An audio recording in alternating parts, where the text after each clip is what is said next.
Anglican Church and the Church of England to make the church more reformed.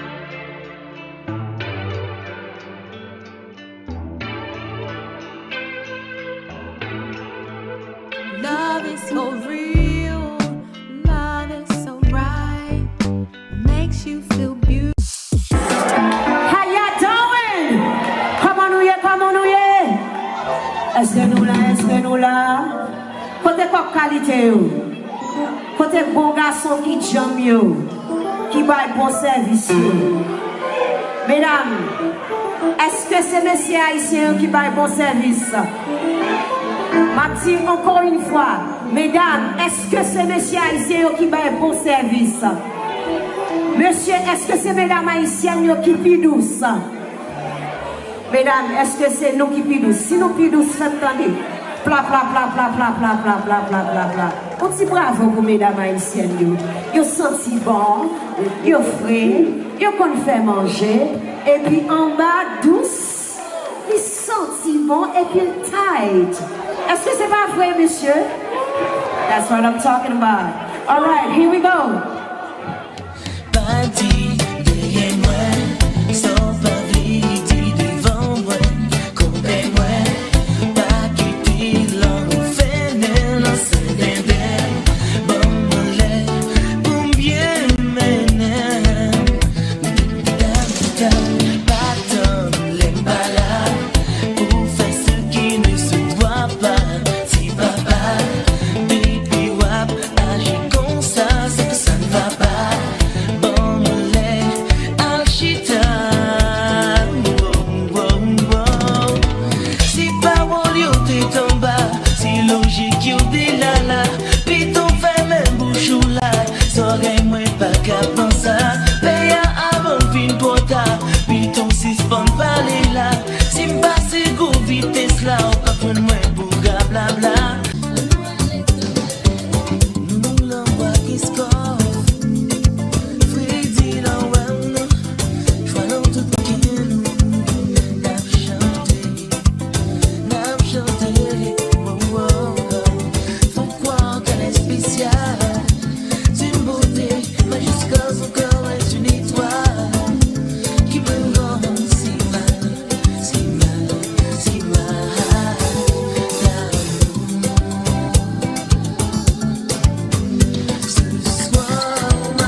Well, I've been performing since I was a little girl.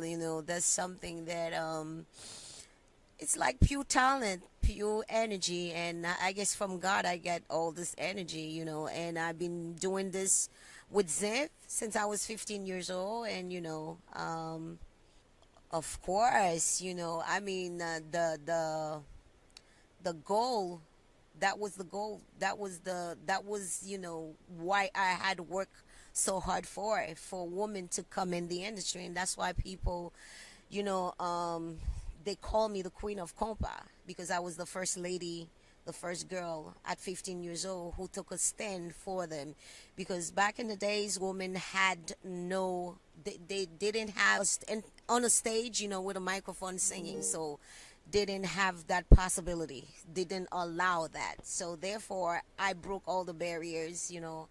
I challenge all the men. It was like a male dominated business. So basically, I'm proud to see that we have, more women in the industry now in compa. So that I'm proud in the work that I wanted to do, and I'm proud. Monsieur va bien répondre. Mesdames, bien répondre pour monsieur. Yeah. Let's go.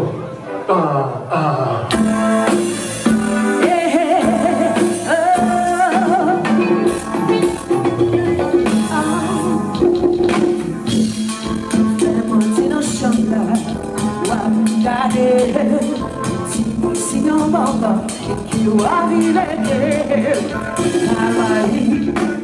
pas timide, moi sentiment si seul, allez voler, pas contrarié, pour gagner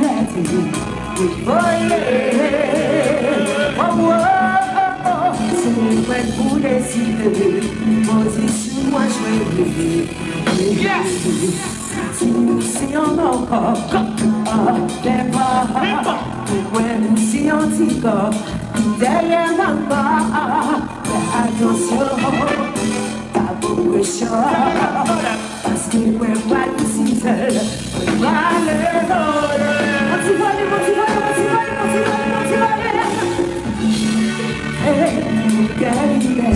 Wow, my inspiration, wow.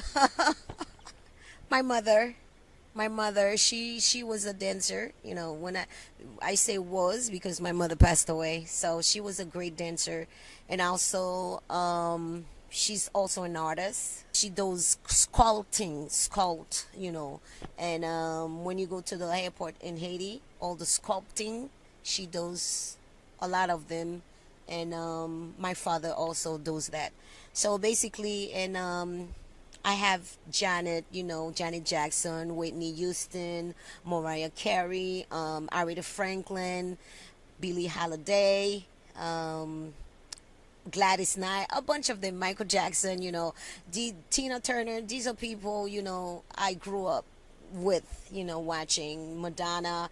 So these people, they inspire me too a lot. So even though that I create my own stuff by myself.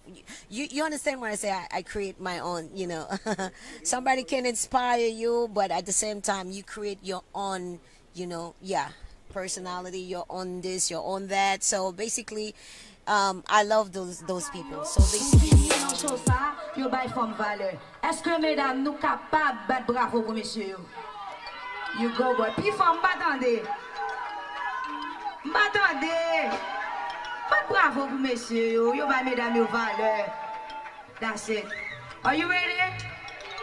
Are you ready? You go.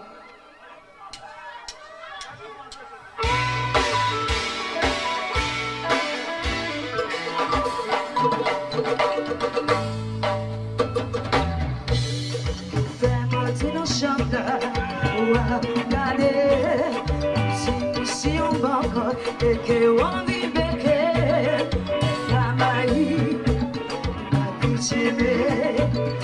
Sentiment pour si elle va les voler. Sans monde va contrarier pour qu'elle liberté.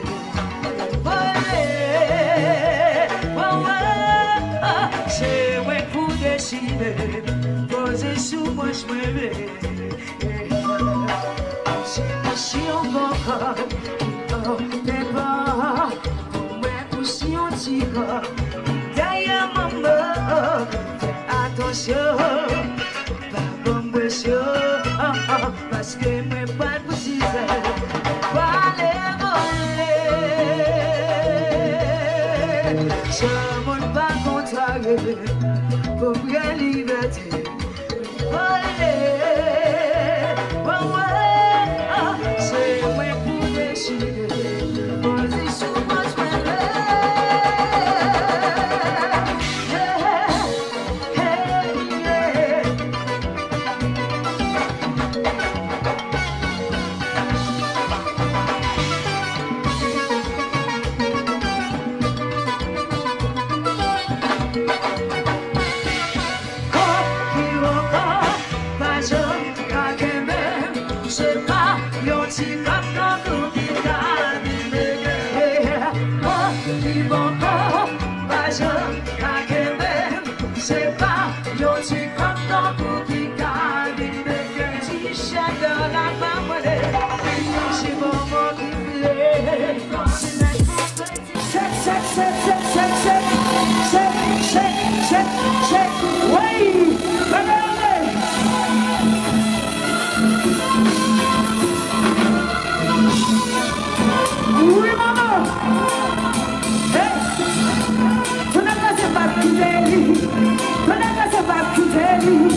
Thank you, Etienne.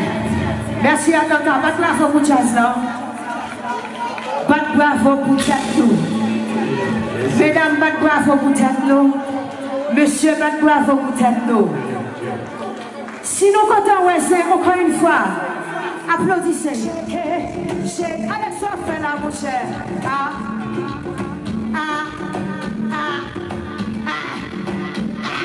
Shake it up, shake it up, shake it up. Shake, shake, shake, shake, shake, shake, shake, shake, shake, shake. Aye. Shake it, shake it, shake it, shake it, shake it, shake it, shake it, shake it, shake. Bat bravo pour silence, s'il vous plaît. Bat bravo, bat bravo, bat bravo, bat bravo, bat bravo, bat bravo. Yeah, shake it. Here I'm here to inspire everybody too. When I say inspire to people, I mean I know I have inspired, you know, many people in the industry, in the compa business, you know, the ladies, the girls, you know, they look up to me. Well, I can say that, you know, keep your head high and be strong and, you know, work hard and keep pushing for your dreams. Always believe in yourself, have great confidence, never give up. That's a no-no. And don't let people discourage you. Definitely along the way, they will find a lot of, you know, obstacles and a lot of negativity, but don't let that, things like that, or, you know, these are tests, you know. I look at it like a test, you know, like sometimes God have a way to test you.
don't break down, and also don't look at yourself like a failure, because sometimes you have to fall and stand, you have to fall and to stand up again. So basically, what I'm trying to say is that never give up, always believe in yourself, keep going, keep working hard, and then the sky's the limit. All right. Applaudissements maintenant pour Georgie et Nia. Oui, mais quand il y a une fois qui avance sur jazz, jazz ça va aimer le monde loin. On va avancer sur jazz. Fais-nous plaisir. Bon nous chaleur, bon nous l'amour. Avancez devant jazz. Prochaine ville piquée. Même bon côté. Quoi belle spéciale, tu beauté magistrale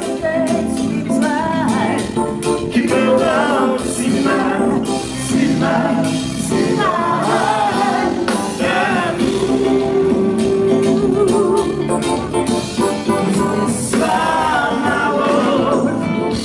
Je te chante tout ce que j'ai en moi.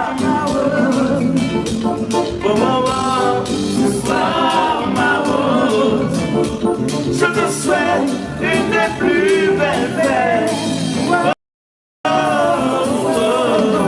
Le sang coulé, les monter, on y a passé, on a fêté. Le sang coulé, les monter, on y a passé, on a fêté. La voilà.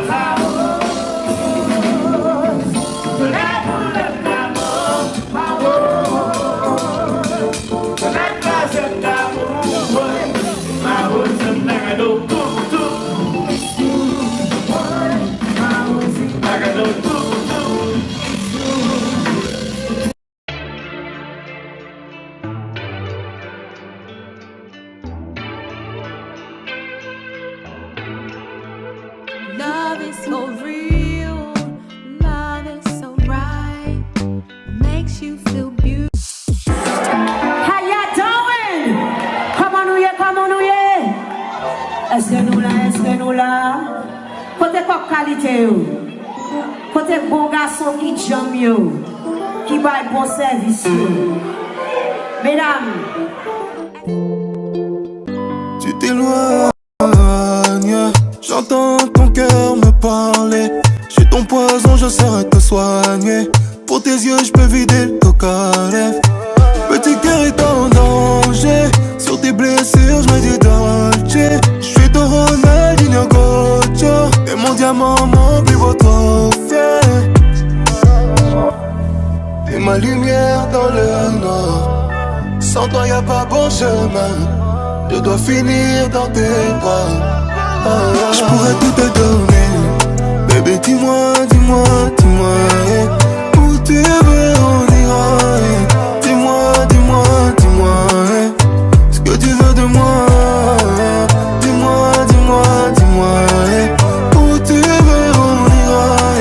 Dis-moi, dis-moi, dis-moi, finis l'attente mon bébé. This is Dorothy GB with IECTV. You're watching another episode of Music Lakai. So happy because the public from Haiti is very, very, very good public. It's very, very good people. I see the happiness, I see the joyful, I see the good vibe, and I'm so happy. I love Compa. You love I love Compa? Compa, yeah. So we obviously love you. You know, Haitians obviously receive you, obviously love your music. What is it like knowing that you're in front of a majority Haitian audience and the love is the same?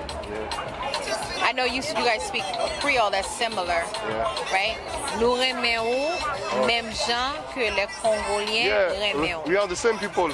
I think we are the same people.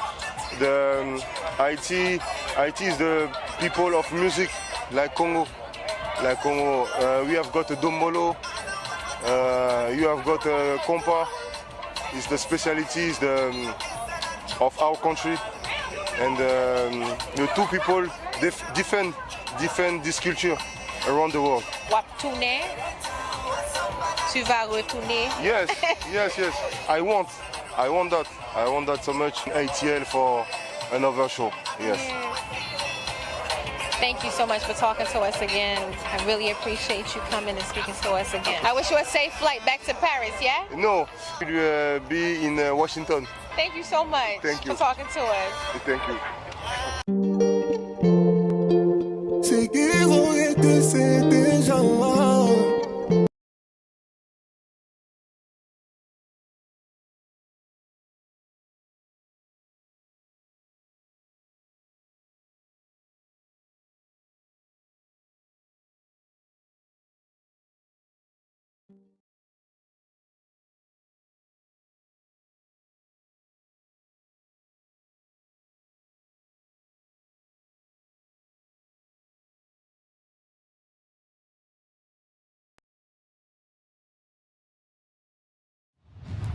A new life in the new world.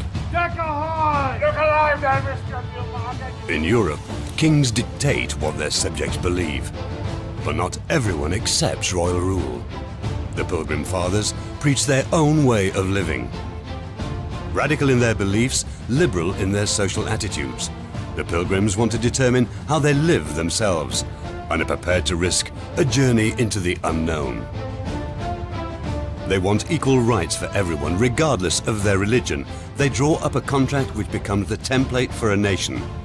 Fear of the Native Americans, danger and death mark their arrival in the new world. But the very people they fear help them to survive. Radical sectarians are compelled to sit down with American Indians. This is the story of the creation of the United States of America.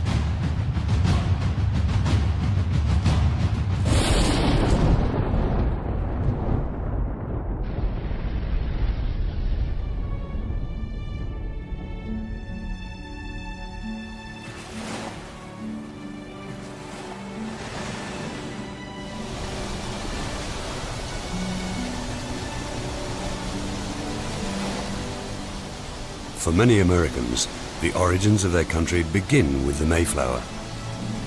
The Pilgrim Fathers have come to symbolize many American virtues.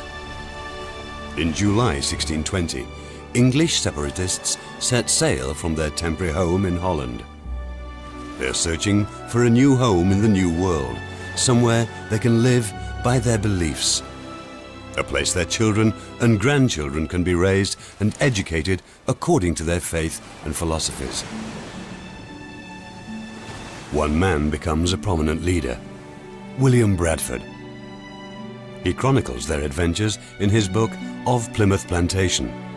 It describes the first 30 years of life in the settlement, a life he was to significantly shape as governor of the colony.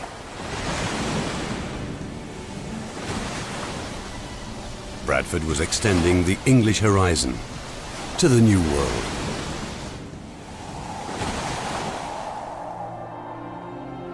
His success was not a foregone conclusion. Bradford was an orphan and had to fight for the place in history he enjoys today. But his prospects to succeed were probably greater living within this small group of Puritans, where the individual counts for more than the hierarchy. The agreement of all members in important matters is paramount to the Puritans. They want to live peacefully with each other. For them, serving the covenant God through free discussion and even decision-making, what they called the decision and the consent of the major part, that was their means of trying to understand the mind of Christ in any given situation. And once a vote or a common consent was reached, then that was the will of God. A decision arrived at by a vote and seen as God's will, an insult to every divinely ordained monarch.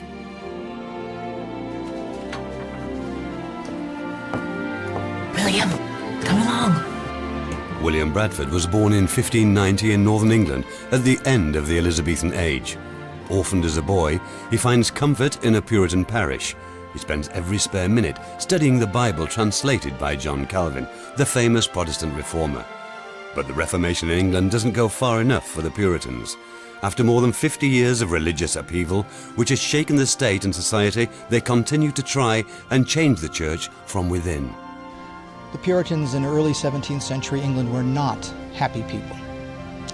They had spent the better part of the last half of Queen Elizabeth's reign desperately trying to get Queen Elizabeth to legislate changes in the Anglican Church, in the Church of England, to make the church more reformed, to conform the church more to their idea of the kind of church it should be, devoid of a lot of the vestiges of the Roman Catholic faith, a lot of the ceremony, the vestments, the incense, all of those things, those trappings that they felt needed to go away, that were incompatible with Scripture.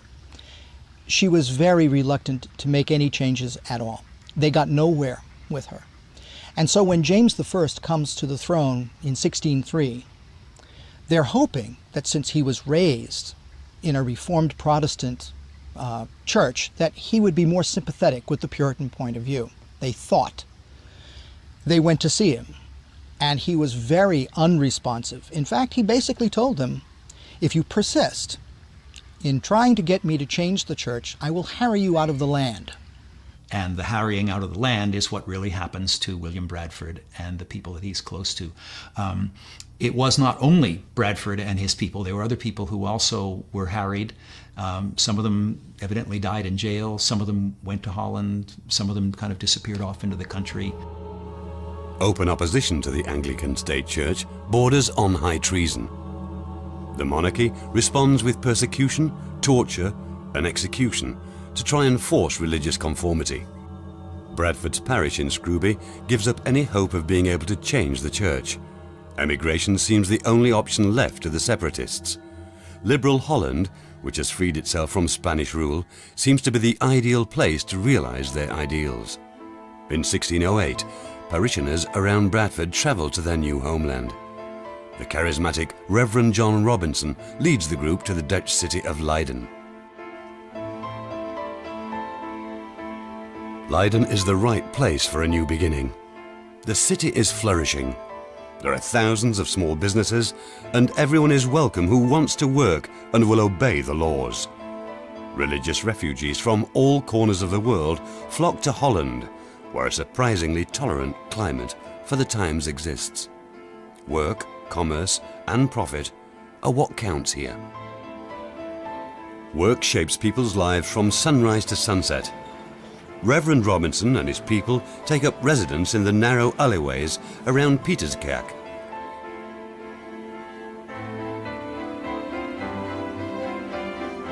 Robinson's home is De Groene Poort.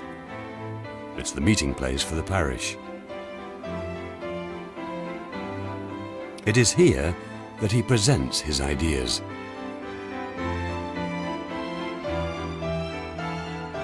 Robinson said in his justification of separation that there are really three forms of government in a covenanted church. They are first a monarchy with reference to God and Christ. That even was a threat to King James. And they were a aristocracy with reference to the eldership who ruled daily affairs of a congregation. And they were a democracy when it came to the whole people, and decisions had to be made ultimately by the whole people of God. That was what they called the popularizing tendency that was a threat to church and crown. It is also a primitive form of democracy. But the separatists have not given up hope of being able to change the Anglican Church. They print pamphlets and secretly ship them to England. King James is outraged and calls the Dutch ambassador. Under pressure, the authorities in Leiden imprison the authors, but they are soon freed as they have not broken Dutch law. Undeterred, the separatists continue to publish their beliefs. They believe they serve a higher cause and want to show England and the world their righteous way. You know, they were very self-assured, very cocky that they were the chosen people and had the right answer, and if you didn't agree with them, you were wrong. Look at Winthrop's very famous speech in 1630, where he says, we are going to be a city upon a hill, and the eyes of the world are upon us. You know, we've had to leave England because it's so corrupt, and we're going to form our own experiment here. And just by example, we're going to be so great and so wonderful that everyone else is going to want to be like us. So I'm not convinced these people would be very palatable to us today. The members of the Leiden parish continue to view themselves as Englishmen in exile. But the liberal Dutch attitudes, which first drew them to Holland, now begin to repel them. Their children are under no circumstances to become Dutch freethinkers. The idea to find a new home slowly begins to take shape among some of the parish. Bradford, who is now married, is one of them. Robinson senses that alienating themselves from life in Leiden could be a dangerous move. He preaches tolerance for dissent and hopes to present the Puritans as a more open-minded people.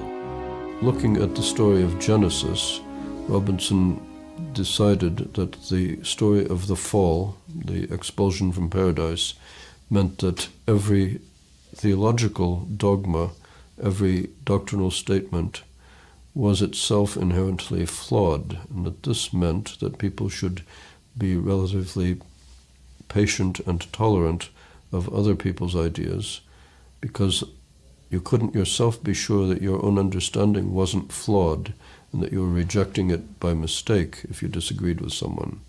So your own ideas could not be perfect, and someone else's ideas might not be imperfect in the places you imperfectly thought they were. This led to mutual toleration, which is very unusual at the time. The situation in Holland grows tense. The Dutch are on the brink of war again with the Catholic Habsburgs. Finally, the separatists decide to vote whether to found a colony in North America. Half the parish wants to risk the dangerous journey into the unknown. William Bradford is among them. The inexperienced Pilgrim Fathers rush to buy a ship. The Speedwell is to travel first to Southampton, where they believe fellow believers are waiting to join them. Their plan is to then set sail for the New World in 2 ships from the southern coast of England. But they are ill-prepared for the harsh journey across the Atlantic. Everything seems to go wrong. First, a storm forces them back. Then the Speedwell springs a leak. Their journey doesn't seem to have God's blessing. Many families decide to give up, but William Bradford is determined to make the trip. Treacherous autumn storms arrive as 102 passengers finally set sail in a rented freighter, the Mayflower. The Puritans are not the only passengers on board. There are also adventurers seeking their fortune in Virginia. The Pilgrims call themselves saints and the rest of the passengers strangers. But they realize that they all need to get along if the new beginning is going to succeed. John Robinson urgently calls upon his followers to exercise tolerance and respect for others. It is clear to him that a new colony will only succeed if there is harmony among the settlers. The Mayflower set sail too late for a safe passage across the Atlantic. The travelers pay a heavy price for their lack of planning. Fierce storms batter the ship. The captain has no choice but to drop sail and leave the Mayflower to the mercy of the elements. The physical and psychological strain on the passengers is tremendous. They confront death every day in the dark, stinking steerage. Added to that is the knowledge that if they do survive, they have no idea what the future will bring. It was a big leap into the unknown for all of them, for the passengers, for the sailors, for everyone involved. About halfway across, the Mayflower was in a very severe storm. Large waves were crashing on deck, water was leaking down below, and during one of those storms, the main beam, the beam that helped support the main mast of the ship, bowed and then cracked. sagged down, allowing a lot of water to run on board. It must have been a very frightening thing, and they must have thought that they were foundering. And even the sailors who are used to life at sea and the dangers of being on the ocean were concerned about what was happening. They were fortunate in that they were able to prop that beam back up into place using an iron screw that was probably brought over for house construction. To get that beam up into place, and then they supported it with a couple of posts, working with the ship's carpenter, and they were making a decision about whether to continue on to the New World or to turn back at that point. They knew that if they turned back, that was probably the end of the Plymouth adventure, the end of their opportunity to start a colony. In general, their diet was slowly degrading their health. The lack of vitamin C wasn't helpful, the amount of salt in their diet, and the inactivity all lent itself to causing them to become more tired and weaker as the voyage went on.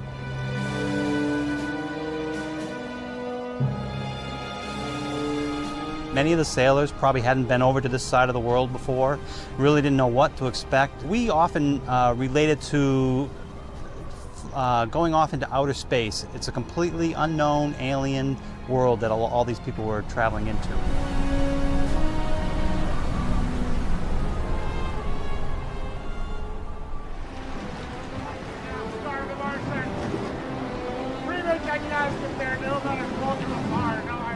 During the crossing, a child is born. His parents name him Oceanus. The sailors are contemptuous of the pious land rats and often curse the seasick pilgrims.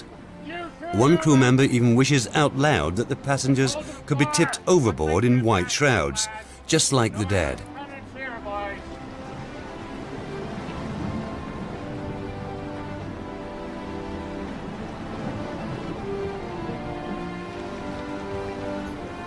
When this bitter crewman himself dies just days later, the Pilgrim Fathers see it as a divine message.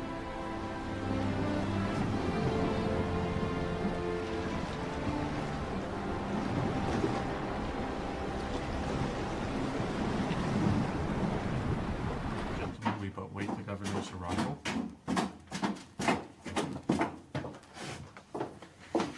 Gentlemen, prepare your hearts for the divine service. The Mayflower's destination is the north coast of America, where the English hold some sway. They hope to settle in the Hudson River Valley, the area which is now known as New York. Nor the Valley of Ben Hinnom. At the time, this was the northern tip of Virginia, the site where several years before the Jamestown colony was established. The Pilgrims have purchased a patent to colonize this region in England. And their carcasses. After the endless storms, the Pilgrim Fathers only have a vague idea how far off course they've been blown. They suspect that as the journey has lasted so long, the Mayflower is too far north. The passengers are sick and emaciated after the journey. Their supplies have nearly vanished. There is nothing left to do but put their fate in God's hands. Land ho! Deck there! Gentlemen! On the morning of November the 9th, 1620, after 65 days below deck, the longed-for cry finally echoes from the crow's nest. Land! Deck ahoy! Deck ahoy! The Pilgrims can already smell the land. They watch in wonder as the tint of the sea merges from deep blue to pale green. America.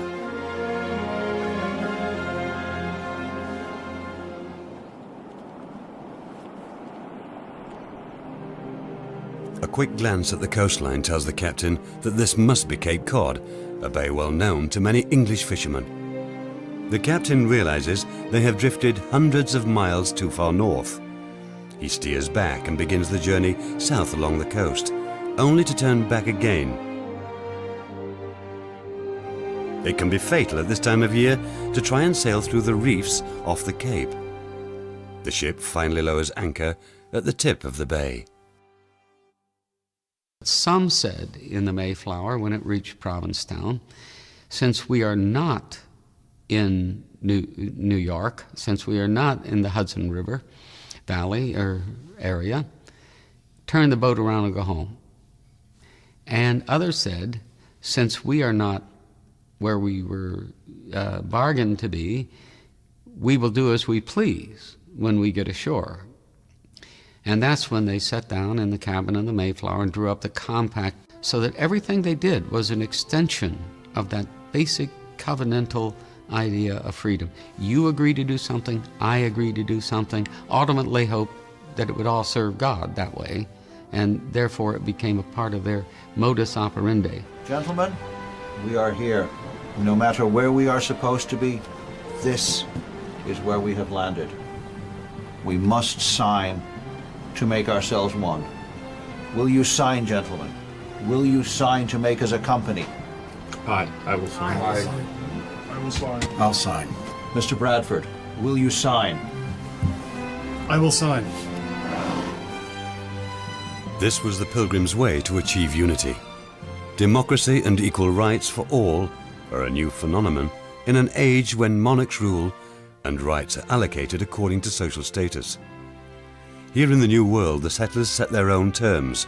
Rights and responsibilities are written down in a social contract, which takes into account the many different groups living in the colony. Puritans wanted to have everything written down. You know, we talk about the English Constitution, which doesn't really come into existence in a written form until the late 17th century. Well, the Puritans were writing rules down because they wanted to know what was expected of them. They were very legalistic. Everything needed to be written down, including their system of government. How would elections take place? Who would have the right to vote? What would be the conditions of the voting rights of the individuals? How are the laws going to be formed? And what are expected in terms of people to their laws and the government to the people? So that's what made this first document such a critical thing. It was such an important thing. It was a constitution, very primitive, but nevertheless the first constitution in American history. The compact is just a seedling on the way to full constitutional democracy, but it was the ground out of which seeds could grow, that people could order themselves freely in a freely democratic way, and that the majority would rule. Those principles continue to linger strongly. When everyone has signed, Bradford is sent to explore the coastline with an armed party of men. The water is so shallow that the Mayflower has to anchor a long way from shore. They reach land in a small sloop and wade the last few yards through freezing surf. It is November the 15th, 1620. Winter has already arrived. Bradford later writes, "We fell on our knees and gave praise to God, who has led us over a mighty and angry ocean and freed us from all dangers and want."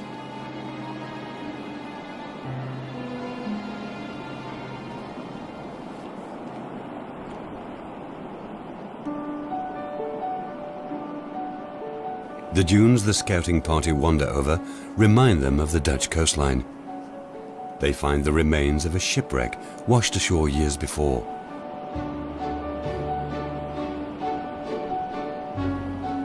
It almost seems as if no humans have ever been here before. They fear the silence, but it also reassures them, as what they fear most is the Native Americans. They know little about the people who live here, but back in Europe have heard many horror stories about the indigenous people.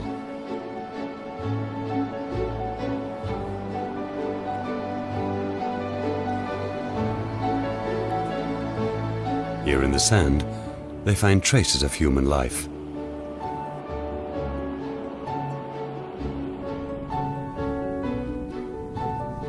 Food! They discover a wealth of seed, stockpiles of a type of corn they have never seen before. The settlers have precious little seed left, and winter has arrived. The discovery seems to be a gift from heaven. The pious men have no qualms about simply taking what they need. Strange looking. It is. It is.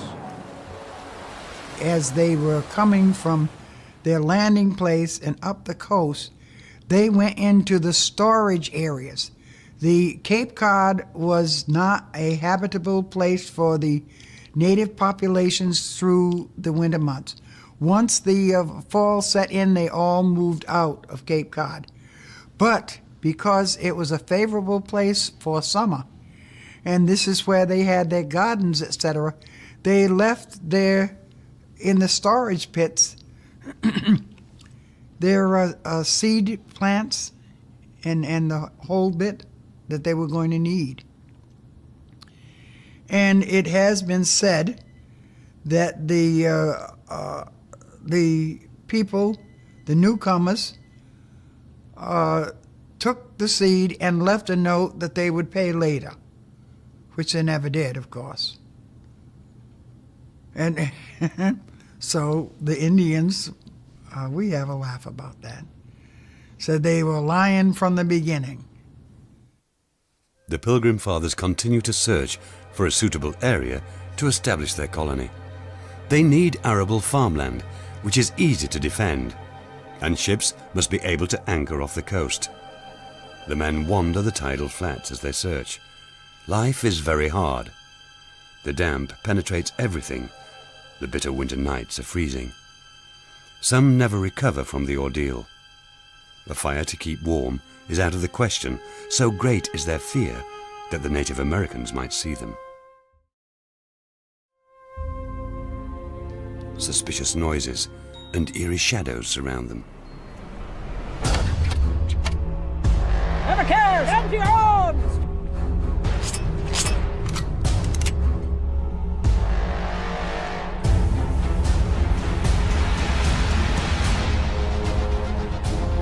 Give fire! Give fire! As if by a miracle, no one is harmed. But now they have proof people live here who do not welcome their arrival. When they fail to find somewhere to settle, they make their way across to the other side of the huge bay. Their map has an English name for this area: Plymouth. The adventurer John Smith founded a colony in southern Virginia years before. Is a familiar name in a mysterious land a sign that they should settle here? They have searched for more than a month. It is now December the 12th. The heart of winter, as William Bradford calls it in his book, draws closer. Well, when they arrived here, even though they did have John Smith's maps of New England and probably Virginia as well, the maps were not that great a help in deciding where to settle. They had to find where there was fresh water, they had to find where there were good anchorages, they had to find where there was arable land. None of those things are indicated on the map, and the map's not altogether accurate even then, unless you know what it looks like today. And so they had to make trips up and down along the coast until they found a place to settle, and they finally did at the harbor that on Smith's map was called New Plymouth, because Plymouth had been named, the harbor had been named by Prince Charles. And in an attempt to ingratiate himself, Smith had given the prince the map, and he said, put names on it, and Charles did. But they make a gruesome discovery on the Plymouth coast. Human remains, strewn all over the beach. They have no way of knowing what happened here. Was it a battle or disease which claimed the lives of these people?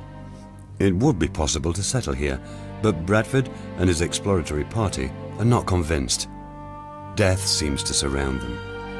The men are exhausted. Their initial euphoria vanishes. They are too weak to continue their search. There was just this barren, empty land. He said, we've gone through all this in England and Holland, and we get to this God-forsaken place, which is nothing but a sand pit, and here we are after all of that, and this is all there is. A much more painful loss awaits William Bradford. When he returns to the Mayflower, he learns that his wife Dorothy has fallen overboard and drowned. Be strong, trust in the Lord. Bradford is devastated by the loss of his wife and the uncertain future in this wasteland.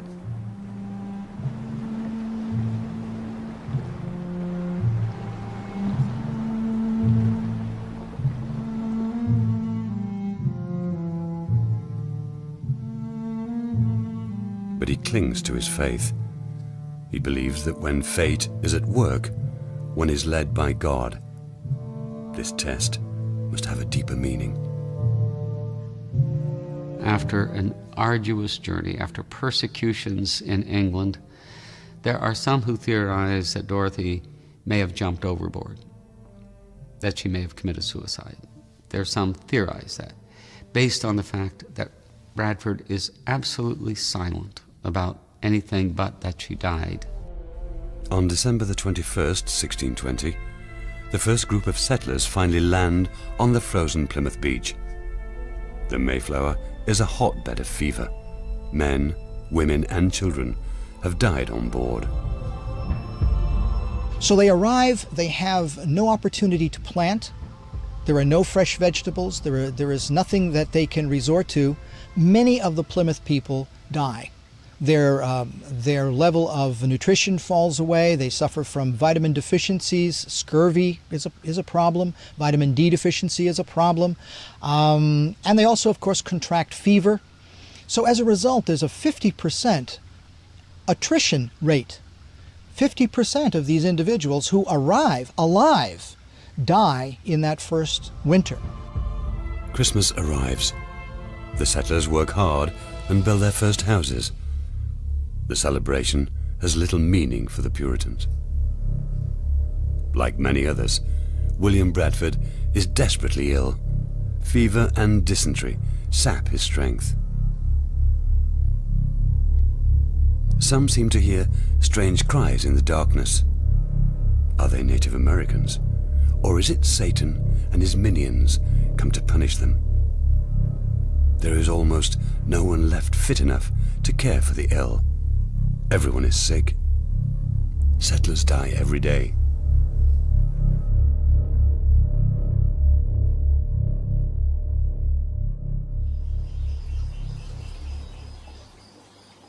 On top of everything, they live in constant fear of the indigenous people living here. None of the settlers has actually seen an American Indian up close. But surely some are very near. Are they a threat to the colony?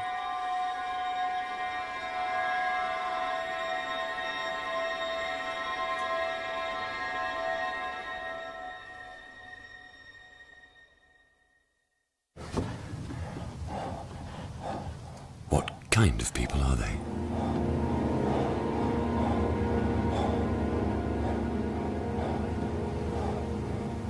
Little is known in Europe about the Native American people, apart from the propaganda spread by the Spaniards and Portuguese to morally justify their gruesome repression and extermination campaign in Central and South America.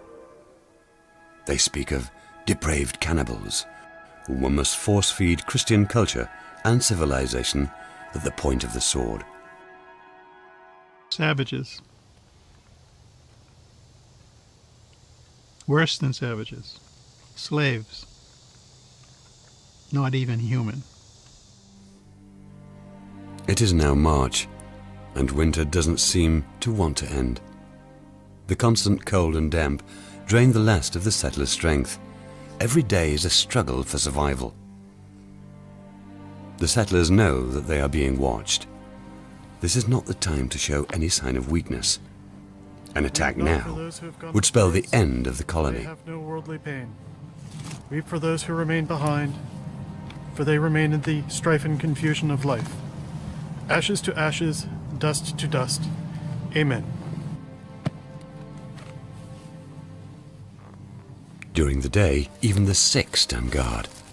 Exhausted men are propped up against trees as decoys. The day's dead are buried at night in order to prevent those watching from counting how many able men left to fight. In spite of everything, no one thinks of returning. One of the great American traits is perseverance. You know, you've got the Apostle Paul kick against the prickers, and you've got to go on no matter what. And you can't give up or give in. We often do. But the ultimate goal is to endure anything for the sake of the kingdom, for the sake of the covenant, or some principle, not in oneself. and that's what they did.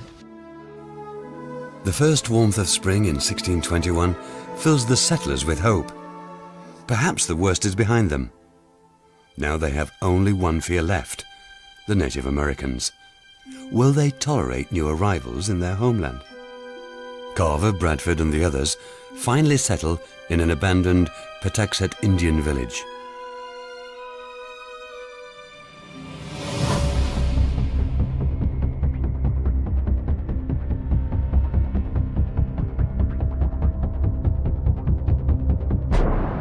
March 16th, 1621 is the day of the first encounter. A Wampanoag Indian appears on Watson's Hill on the edge of the village. He is tall, self-assured, and seems to have little fear of foreigners. Europeans in general had a very grave misunderstanding of what the native peoples were. They thought of them more in terms of wild animals in the woods, when they were very highly skilled and intelligent people. There seems to be a much better record among the Pilgrims than among later immigrations who did terrible things to the Native Americans here. They saw them not as wild animals, but as people to be converted, which was not a negative thing. You have to accept them as human beings who can also be a part of the covenant eventually. Good day, sir. Welcome, Englishmen. You speak English? The stranger greets them in English. No one anticipated that. The man asks for bread and beer, items only Europeans have. His name is Somerset, and he has learned to speak English from cod fishermen. He proves a priceless source of information for the colonists. Massasoit has sent Somerset. The mighty chief rules over all the people in a wide area. Somerset promises to return with Chief Massasoit and his interpreter, whose English is even better than his. His intentions seem peaceful. They had a pretty good idea as to what they were getting themselves into when they were dealing with these folk, and understood very well the significance of the relationship. But also, too, that it was a symbiotic relationship where both sides had something to gain by forming an alliance.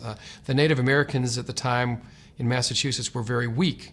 They had been decimated by European diseases, things that we would call harmless childhood diseases like chickenpox and mumps, but that Native Americans had no experience with, no immunity to. So as many as 70, 80, 90% of the inhabitants of a village could be wiped out. People who know both American Indians and European settlers can have great influence as mediators. Squanto, Massasoit's interpreter, is such a man. Years before, he'd been sold as a slave and taken to England. Now he pursues his own goals as an advisor to the chief. Squanto did provide a great service to the English, but he was also out for his own benefit. And to do this, he tried to undermine Massasoit's authority and assert his own. He wanted to achieve a leadership position as the one intermediary.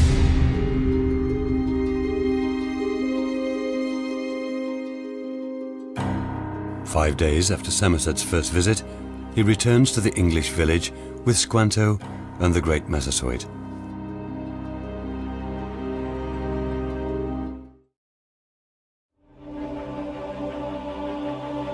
Massasoit and the Wampanoags wanted the English to be there. They were a good buffer against their enemies. They had all this really cool high-tech stuff like, would you rather chop down a tree with a stone axe or a steel axe? It's a reciprocal relationship that I think both sides understood quite well.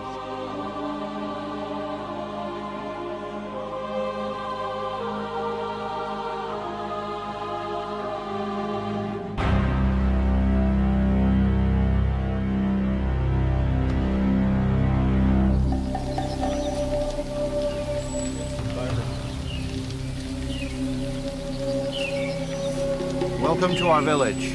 This is my chief, Massasoit. Take down here. Welcome. Please, come in.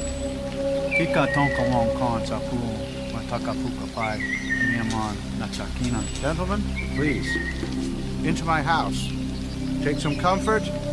Be seated. Follow me, please.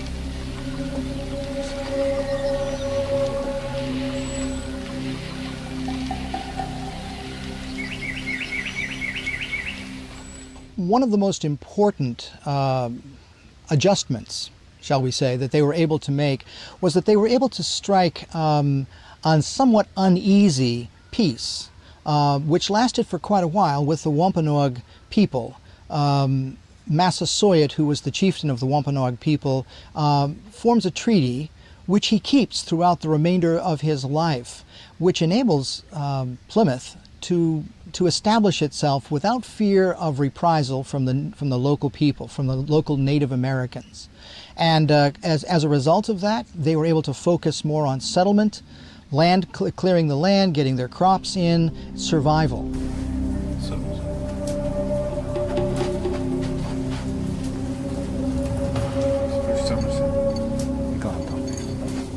These are many furs that come from our lands. This shows our friendship. We are very pleased we are here. Mishwanto mana too. He is very happy. There are more here? Yeah. Nuts.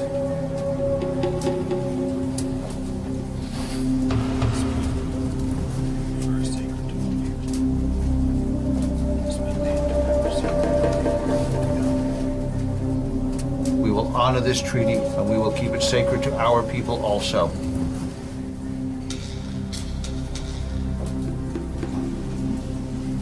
We are very pleased to have your furs.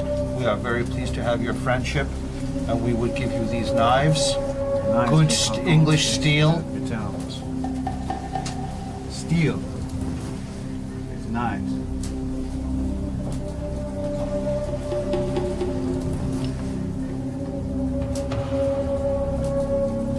However, what we do is we seal our friendship with a pipe for directions. Someone on Massasoit has carefully considered his response to the settlers' arrival for a long time. He has spent months in the swamps with his priests to establish contact with the spirits, hoping for inspiration about what best to do for the good of his people. Some of Massasoit's advisors demand the expulsion of the English. Given their superior strength, it would not be difficult. But Squanto, who knows the English better than most, exerts a great influence. He explicitly warns Massasoit about the European superior weapons. Squanto hopes to secure and strengthen his standing.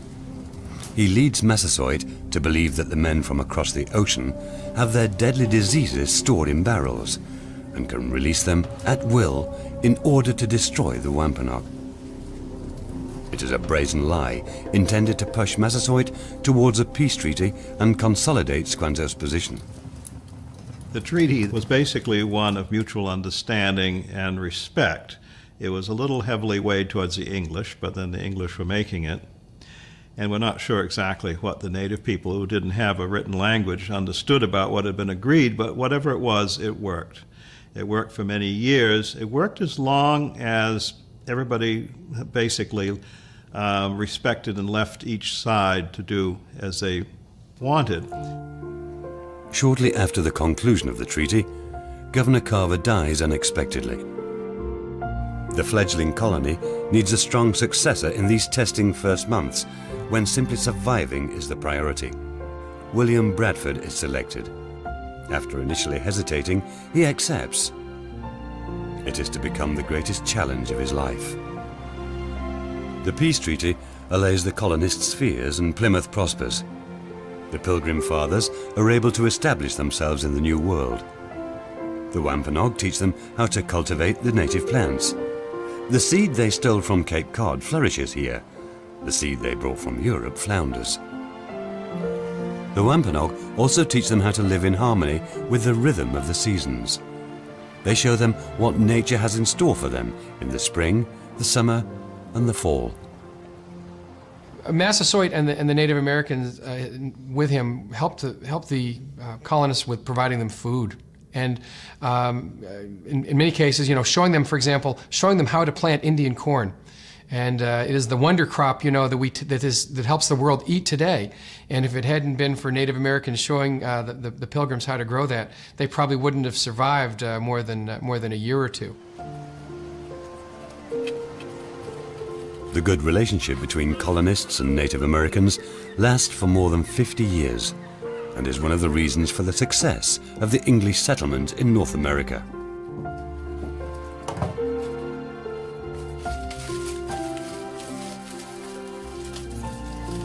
The first marriage in Plymouth takes place in the spring of 1621.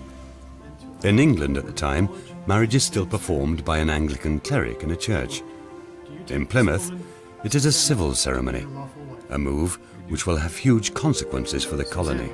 Do you take this man, Edward? One of the consequences of the introduction of civil marriage was a clear concept of the separation of the duties of the civil society from those of the church.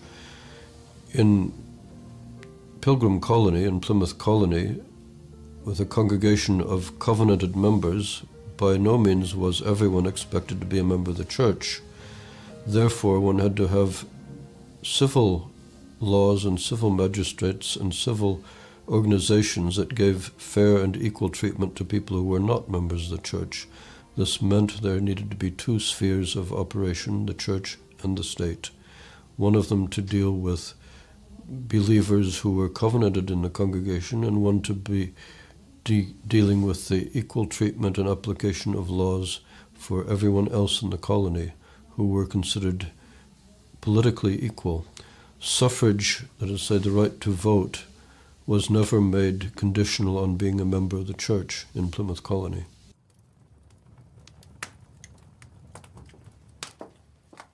The first fall in Plymouth. Colonists harvest enough food to see them through winter and the coming year. The harvest festival approaches. Massasoit and 90 of his men are present at this first Thanksgiving on American soil. They bring 5 deer as a gift. The celebration lasts for 3 days.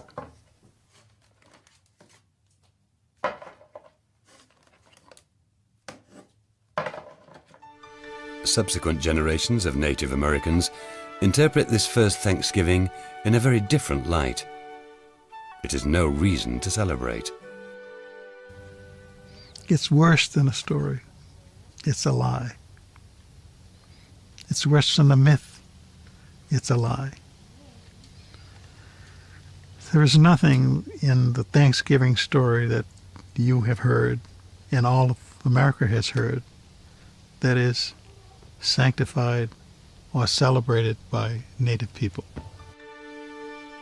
Today, many American Indians view the first Thanksgiving as a day of national mourning. At the same time, I think they felt it very important that they would include the Native Americans in the area, because even though they may not understand, even though the Native Americans might not understand the Calvinist theology behind the idea of thanking their God, they wanted to also, of course, reaffirm the friendship that had been established at this point in time. And we often say, well, would the natives really have been invited into this European Calvinist kind of environment? And the answer is yes, they were.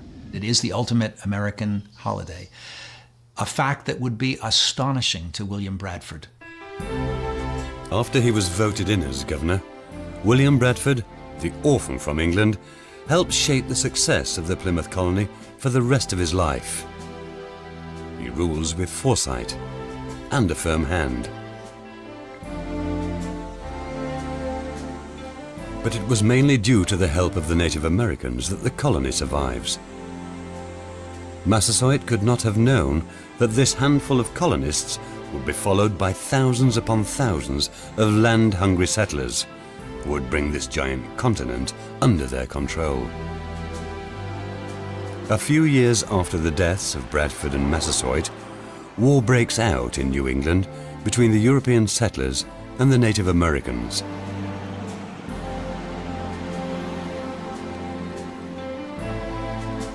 After the settlers win the war, they deny the American Indians their freedom and deport men, women and children as slaves. Today, Plymouth is a bustling tourist town with many historical attractions. The name Bradford can be seen everywhere.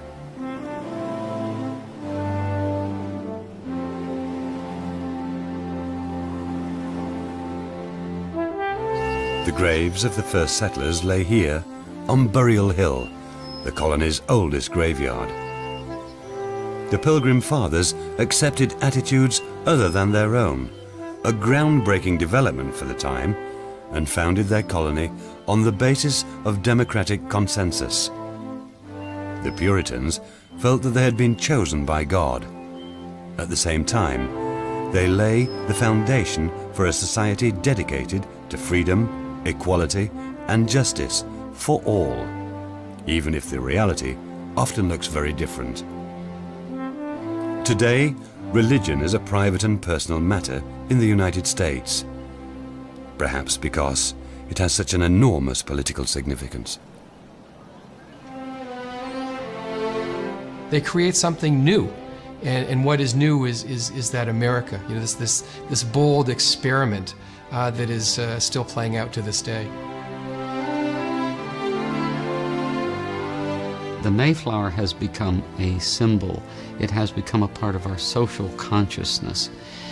There's a Plymouth in every town in every state in the country.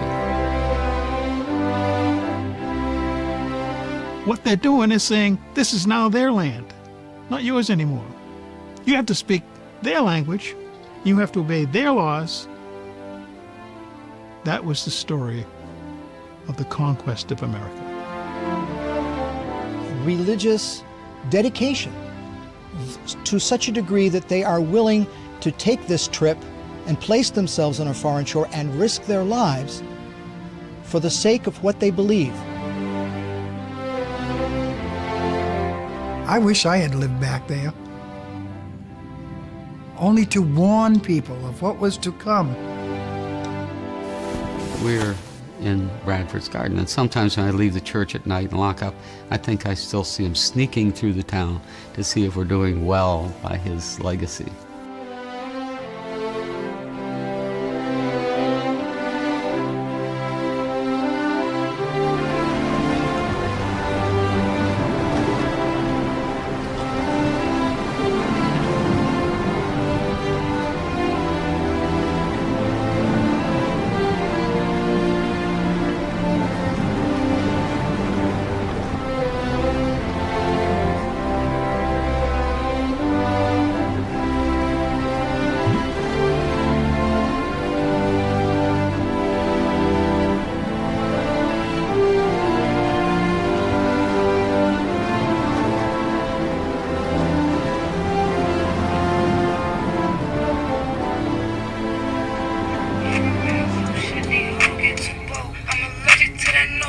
We have been here from the beginning. My girl all the way from Florida on the grind, making that wine. By the wind and stars, crossing vast oceans and mountain ranges, searching for new lands. Over thousands of years, our ancestors became astronomers and architects, philosophers and scientists, artists and inventors. We created distinct societies and built vast trade systems that covered 2 continents. In 1492, our world was changed forever, but we did not disappear. Today, the languages and teachings of our ancestors remain. And these are the untold stories of the Americas before Columbus.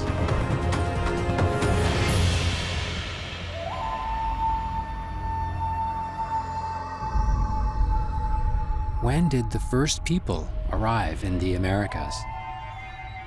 Indigenous creation stories tell how our ancestors emerged as humans from the earth, the water, the sky, and the land below.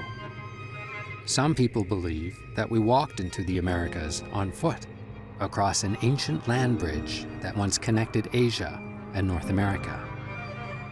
Others say we paddled here in ocean-going canoes along the Pacific coastline. There's one thing that all of these views of arrival have in common. They all begin with a journey. By 1491, tens of millions of indigenous people were living in every part of the Americas, from the high Arctic to the southern tip of South America. There were countless indigenous nations, each with their own distinct language and ways of life. But this didn't happen overnight. It took thousands of years to build this diverse world from a very small founding population. Since 1492, we've shared our traditional territory with people from every part of the world. Today, we continue our search for the origins of our ancestors and the roots of our cultural identity as indigenous people.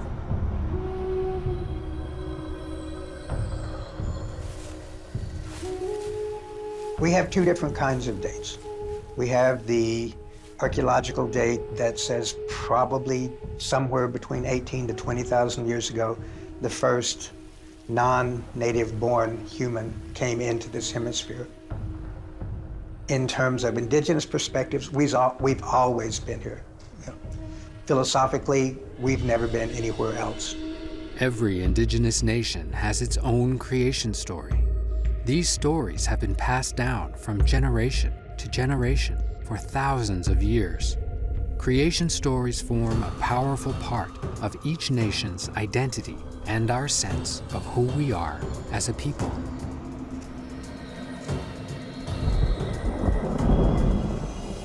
In the beginning, there was a great flood.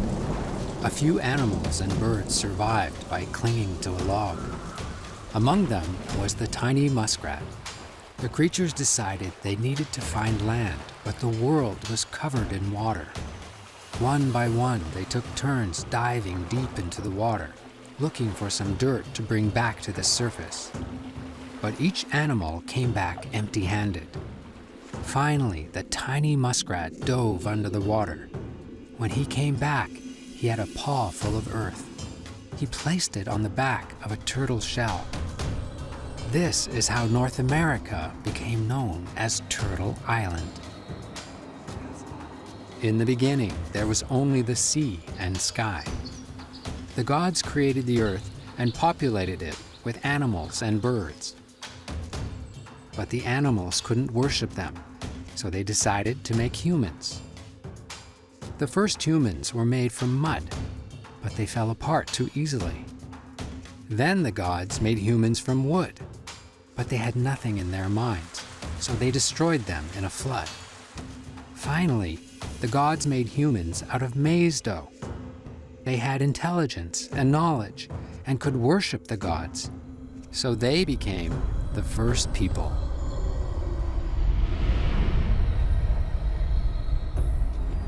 In the beginning, people lived in the sky, and the only creatures they knew were birds. A young hunter set out one day to find a rare and beautiful bird. When he finally found it, he shot his arrow, and when he went to retrieve it, he discovered a hole in the bottom of the sky. Looking through it, he saw forests and rivers and wild animals. He asked the other hunters to travel to this world with him, but they refused. So he made a rope and lowered it down the hole and climbed down to the world below. He shot a deer and brought it back to the sky world. The others wanted to hunt deer too, so they climbed down the rope. The last person to go through the hole in the sky was a woman, and she became stuck, preventing the people from returning to their home. She can still be seen in the sky as the morning star. Historians have long supported a theory that our ancestors walked into the Americas across an ancient land bridge that connected Asia and North America during the last ice age. Until about 13,000 years ago, great sheets of ice, kilometers thick, covered much of the northern sections of North America, Europe, and Asia. But there were some ice-free regions in the northern hemisphere where people lived. One of these regions was known as Beringia. This 1,000-kilometer expanse of land connecting the two continents emerged when glaciers locked up vast quantities of water, causing sea levels to fall more than 100 meters. You see evidence that people came across a land bridge. You see evidence that a land bridge did exist in the past. In the northern parts of North America, Alaska, the Yukon, even northern British Columbia, we have a collection of some of the most ancient sites across the continent. And of course, that would be up in an area that archaeologists refer to as Beringia. And you know, those people who made it across the land bridge, all they had were their wits and a few stone tools. And yet they managed to explore, discover, and colonize two continents. So that's a pretty amazing achievement in the annals of human history. And they did this by being very aware of their environment, of being able to manipulate their environment to their own benefit. The water between the two continents dropped so low, it exposed the bottom of the sea. This arid, prairie-like landscape remained ice-free, and the abundant birds and mammals provided people with food and materials for clothing and shelter. But Beringia was a temporary landscape. Around 20,000 years ago, the world's climate began to warm, and the glaciers started melting. By 15,000 years ago, the rising sea levels had covered up the Beringia land bridge, and people living there either had Love is so real, love is so right, makes you feel beautiful. How y'all doing? Come on, yeah, come on, yeah. Est-ce que nous là? Côté quoi qualité yo? Côté bon garçon qui jam yo, qui bail bon service yo. Mesdames, est-ce que c'est messieurs haïtiens qui bail bon service? Ma dit encore une fois, mesdames, est-ce que c'est monsieur haïtien qui bail bon service? Monsieur, est-ce que c'est mesdames haïtiennes qui pi douce? Mesdames, est-ce que c'est nous qui pi douce? Si nous pi douce, faites attendez. Pla pla pla pla pla pla pla pla pla pla pla. On dit bravo pour mesdames haïtiennes. Yo senti bon, yo frais, yo qu'on fait manger, et puis en bas douce, il senti bon et puis tight. Est-ce que c'est pas vrai, monsieur? That's what I'm talking about. All right, here we go.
been performing since I was a little girl. That's something that it's like pure talent, pure energy, and I guess from God I get all this energy. And I've been doing this with Zinth since I was 15 years old, and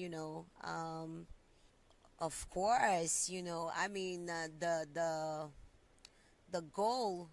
That was the goal. That was why I had to work so hard for women to come in the industry, and that's why people, they call me the Queen of Compa, because I was the first lady, the first girl at 15 years old who took a stand for them. Because back in the days, women had they didn't have on a stage, with a microphone singing, so didn't have that possibility, didn't allow that. So therefore I broke all the barriers. I challenged all the men. It was like a male dominant business. So basically I'm proud to see that we have more women in the industry now in compa, so that I'm proud in the work that I wanted to do, and I'm proud. Monsieur va bien répondre. Mesdames, bien répondre pour monsieur. Let's go.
Wow, my inspiration, wow. My mother, she was a dancer. When I say was, because my mother passed away, so she was a great dancer. And also she's also an artist. She does sculpt, and when you go to the airport in Haiti, all the sculpting, she does a lot of them. And my father also does that. So basically, and I have Janet Jackson, Whitney Houston, Mariah Carey, Aretha Franklin, Billie Holiday, Gladys Knight, a bunch of them, Michael Jackson, Tina Turner. These are people, I grew up with, watching Madonna. So these people, they inspire me too a lot. So even though that I create my own stuff by myself. You understand when I say I create my own, somebody can inspire you, but at the same time you create your own, personality, your own this, your own that. So basically I love those people. So basically yo bay femme valeur. Est-ce que mesdames nous capables battre bravo pour monsieur? You go boy. Puis femme m'attendez. But bravo pour messieurs, yo va mesdames yo valeur. That's it. Are you ready? Are you ready? You go.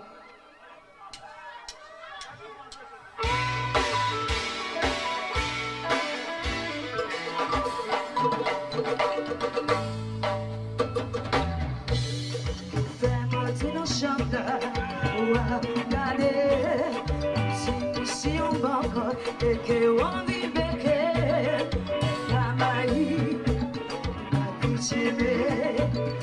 Sentiment possible, vale voler.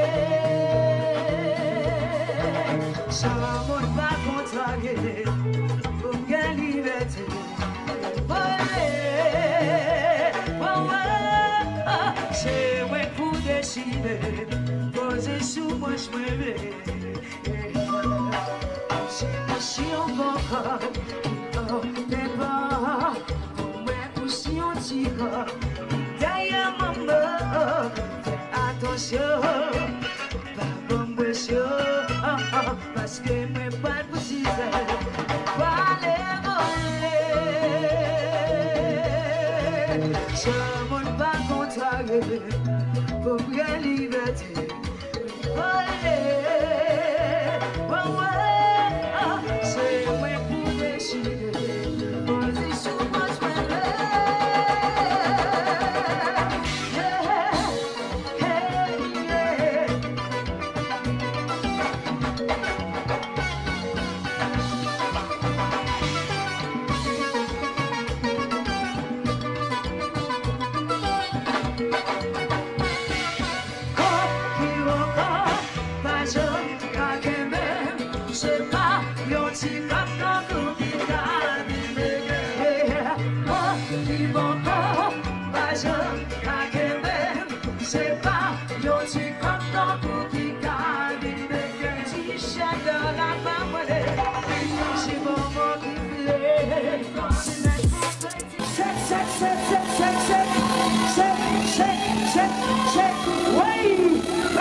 Thank you, Etienne. Merci à Tata. Bat bravo pour jazz là. Bat bravo pour jazz nous. Mesdames, bat bravo pour jazz nous. Monsieur, bat bravo pour jazz nous. Si nous comptons, ouais, c'est encore une fois. Applaudissez. Alexandre fait là, mon cher.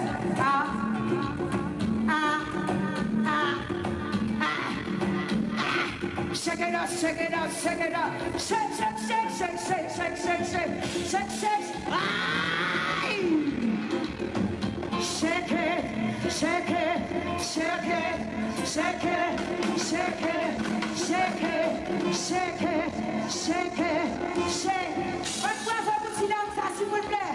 Bat bravo, bat bravo, bat bravo, bat bravo, bat bravo, bat bravo. Yeah, shake it.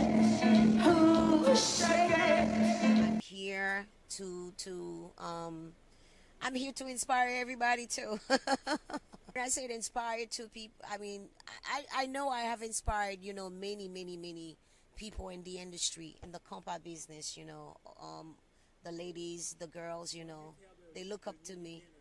Well, I can say that, you know, keep your head high and be strong and, you know, work hard and keep pushing for your dreams. Always believe in yourself, have great confidence, never give up. That's a no-no. And don't let people discourage you.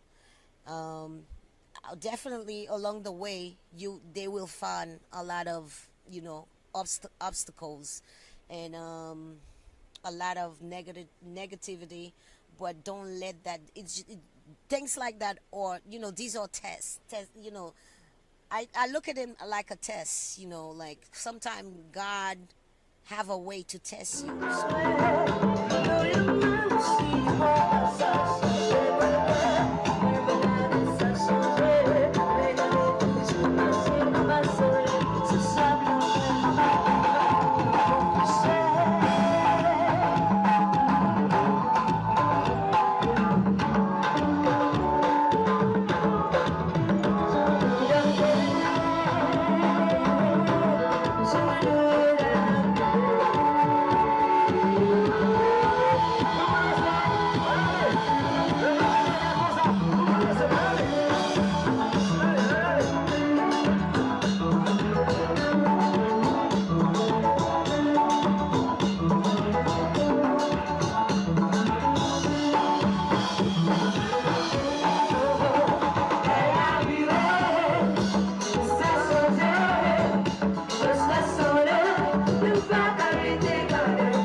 Nice car.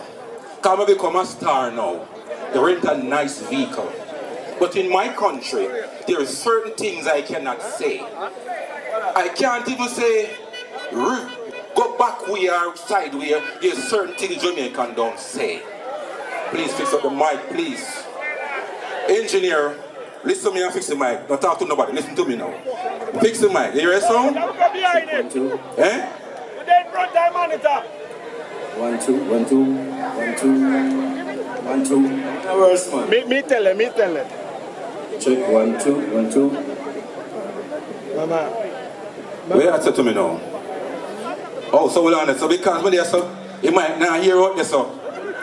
Oh, the mic not work over there, so. And at this time I want to come on up close and personal. I like the front, you know. I said I want to stay up front.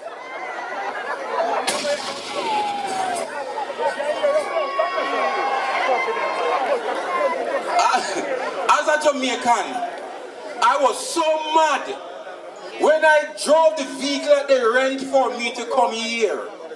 A security guard at the front I got tell me, I cannot, big man, you cannot park there. I said, you make it inside, you cannot park here. So, I said, why? Yeah, so it's not, I said, sir, I am the performer, I'm Lemon. This was his exact reaction to what I said. Oh, it's you. All right, Mr. Lemon, watch me. Push your front that way there and wind up and come.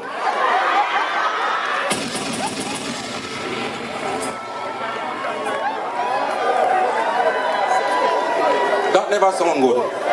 Me don't like it. So if you go dance one van park up in the middle of the road, I'm left. That in the glass, no wind up. But seriously, as a local comedian from Jamaica, to make it this far performing on a stage where a little more from now we have the great Michael Bolton here, people like the great Anthony Mann out of Jamaica, Trilla you singing melody, Tony Curtis, Luke, my friend them, and Sister Marcia, hey, and Chixie, me on the same stage, yo, me's a big deal. I am a big deal. And I feel like preaching somebody. I said I feel like preaching somebody. I said you have some set of woman. When man I look them, they don't want to go back to the church. They don't want to go over bush. But they want to go to the Hilton. Money now run again. I said Beanie Man verse 3 to 16 say, from bed, from floor, against wall. I feel like preaching somebody. We're not talking my church. I don't want nobody said hallelujah. You must said hallelujah, hallelujah, church cabbage. Come on, somebody, you feel me? I said, let's see in Jamaica. The government passed a law. I should say, want to pass a law in Jamaica. Say, you must not smoke. Papa Jesus, will not tell me. Say, I am a man who preach the right word. Me not tell nobody if you smoke, you know. Me not tell them don't smoke. But Sizzler 34 to keep it on 63 say, if you smoke the herb, it give you a humble thought. Not even Babylon can stop this one up.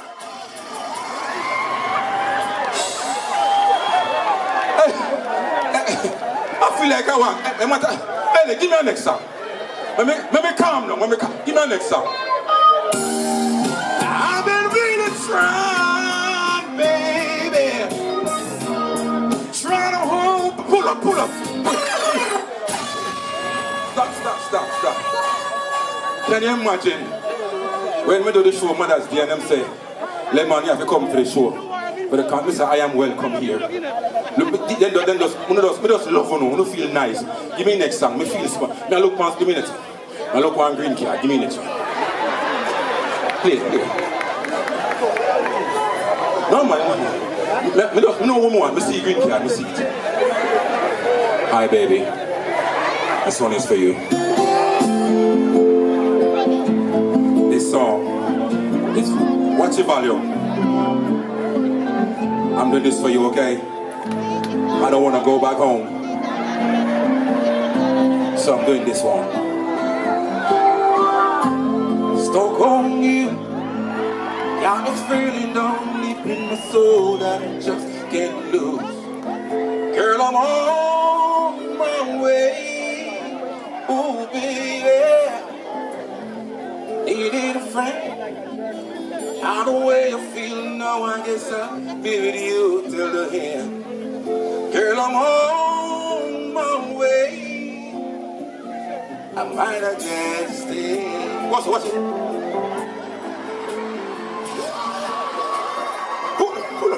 You know what? I'm gonna do one more before I leave. But I must tell you that I have friends in high places. You understand me? And as a man who speaks the word all the time, I don't go out without leave a message. I should say deliver a message. Children live what they learn. So as a father, I have to be careful what I say to or around my kids. Because you might just say something all the time and it might just happen. Because the words coming out of your mouth is very powerful. So be careful what you say to and around your children. And you will leave here tonight, doesn't matter how long this concert takes you. You're going to leave here tonight remembering this. When my son rude, do something disrespectful, I'm not going to say, move in front of me, that's why you're ugly like your mama. No, he will grow ugly. If your son do something, and you go and spank him, come out here, you little thief, you're a stealer. He will grow and be a thief, because he's continuously hearing the word. When my son rude, and when I say, Akim, come here. Kimani, come here. 2 bucks. Boy, but move in front of me, you friggin' doctor. Give me 1 thump in the neck. Go on, you better go commissioner of police. You blasted pilot. You know those things. Go on, you look like American vice president. Go on, you tell him something. And before I leave, there's a play from Jamaica, King of Comedy, Mr. Oliver Samuel, is coming here. You know, it says October 1st, right? It's called Guilty with Explanation. So look out, it's coming, it's Mighty Sparky Production people. You know, it's what is it, Shiloh High School, 4210 Shiloh Road, what is Snellville, Georgia, whatever. Check it out. But before me leave, give me my next song. One pick one for myself. One. You say you have one, but so, go on.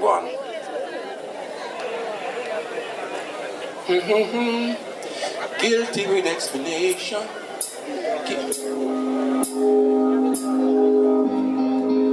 Me no want that one there. Me no want all this. Ellie, me no want, listen. I want to leave.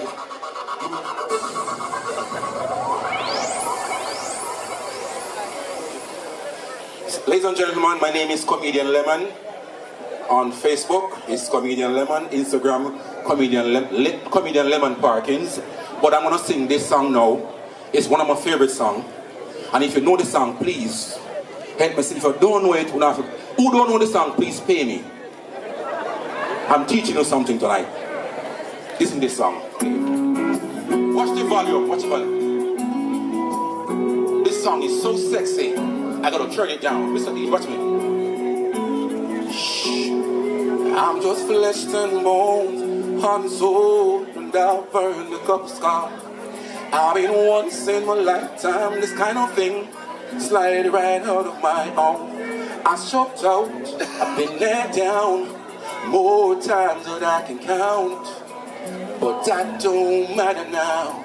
When you smile, I see the sun sink down on the whole side of California. There's no doubt because of you, I'm not the man I was before you. I'm not saying that I'm perfect, no, girl, you know I'm not. But I love you with everything I've got. I'll give you my best shot.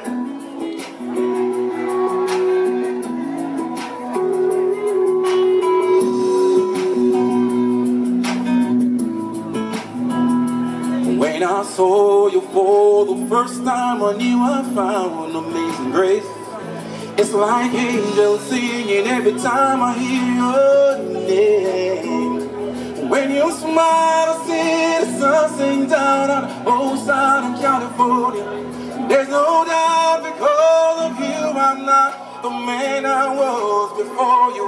I'm not saying Atlanta, be yourself, Tessa. Take me test big up yourself. Legend concert from the whole member. Big up myself. Love on Lemon say. Enjoy for the show. Yeah. DJ Ellie.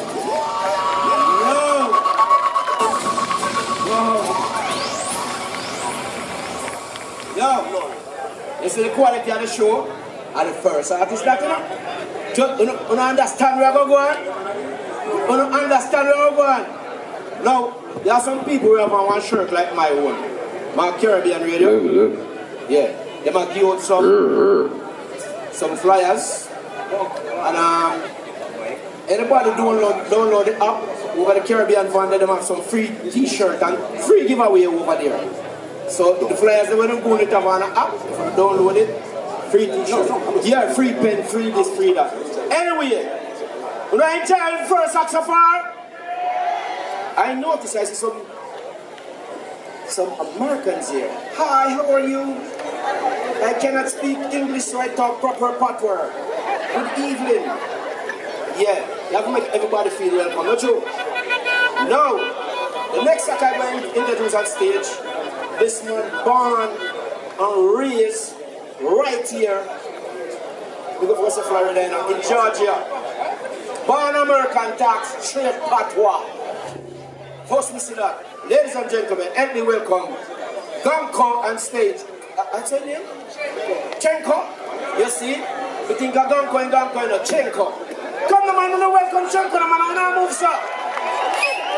No. Not turn up. Just not turn up. Where is Chenko? I've been here all my life, through the dark and the light. Mostly wrong, say them right. Look, but no savior inside. There is only me, although mama pray faithfully. She cries tears for me. She know these streets ain't no place to be. Long before birth, man, I struggle, but me still there at the heart of the struggle. Father work hard, try make the money double. I try keep him son out of trouble. Me can't make them see me cry, me know them a struggle. Hungry nights, yeah, me tummy a rumble. Man, a few words, but actions speak volumes. But right now, me need something to consume, yeah. Yeah, chase your dream. Now worry, cause mama pray for me. Stack up me money faithfully. Them boy, they are real day to we, yeah. Hey, big up the whole of Legend in Concert. Hi everybody, my name is Shenko. Oh, I'm sorry. But my name is Shenko, big up everybody in the Legend in Concert. There's so much beautiful faces in that crowd tonight, man. Love all of me, man. Yeah, man, earn it, man. We have to turn up, people, we have to turn up, you see, man? Right away, selector, yeah, man, run the track, man.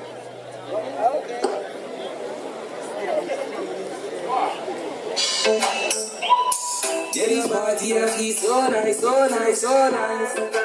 Yeah, that party I feel so nice. I just a vibe. Yeah, that party I feel so nice. We are pop brothers and we know what's price. Nocturnal, we do this every night. We just a vibe. Yeah, that party I feel so nice. We are pop brothers and we know what's price. Nocturnal, we do this every night. Like a bomb explode, I grade in the ear. Me dog big shot, big a case of bell here. Music a bounce, girl cut it right here. Parties are nice, turn up Indian Square. Parties are nice, promoter gone clear. Look for me a young millionaire. Designer man a rock round here. We not square. Your boy full of style, just like Ric Flair. I'm just a vibe. Get a party, I feel so nice. We are pop bottles and we know what's price. Nocturnal, we do this every night. We just a vibe. Get a party, I feel so nice. We are pop bottles and we know what's price. Nocturnal, we do this every night. Yeah, y'all wind up them waist and I stick out them tongue. Hook up to the head, smoking along. Them out of anything way by them bring it out in a drum. Set fire to me weed and the whole place down. Any city, any town, yeah, we lock it down. Them attack curfew, but we moving around. If you hear banana, yeah, we making a sound. Tell a friend, bring a friend, ain't going down. Get a party, I feel so nice. We are pop bottles and we know what's price. Nocturnal, we do this every night. We just a vibe. Get a party, I feel so nice. We are pop bottles and we know what's price. Nocturnal, we do this every night. Yeah, I'm feeling so nice. Press that next light. When me fly, cause them only city alive. When me there Dubai, starlight. Yeah. I'm just into my life. All white and fear me, I ride your bike. Pitch black, we are real.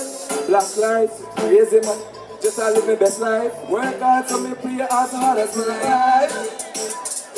Get a party of these so nice. We are pop bottles and we are one price. Nocturnal, we do this every night.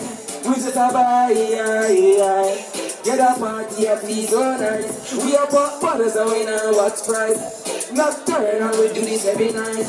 Yeah, I'm just living my life. I'm just living my life. I'm just living my life, my life, my life. I just survive. Get a party of these so nice. We are pop bottles and we now watch price. Nocturnal, we do this every night. We just have get a party of these so nice. We are pop bottles and we now watch price. Nocturnal, we do this every night. Yeah.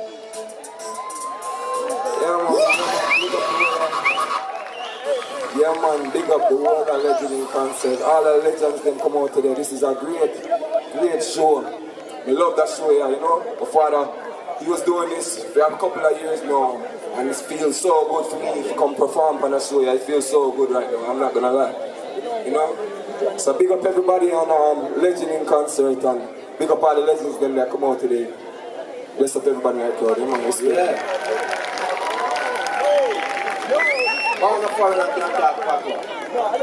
So you have two languages. Proper patois. Not true.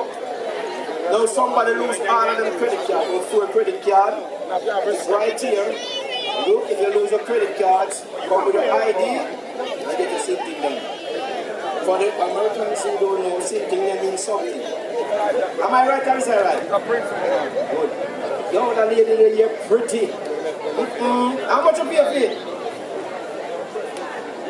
$379. Nice you're doing it.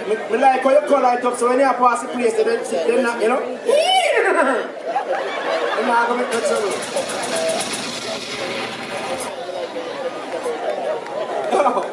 The next act we are going to bring on stage, they are called King Recording.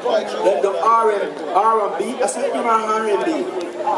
R&B, then the soca, then the gospel, then the reggae. Ladies and gentlemen, put your hands together for the Kings of Recording.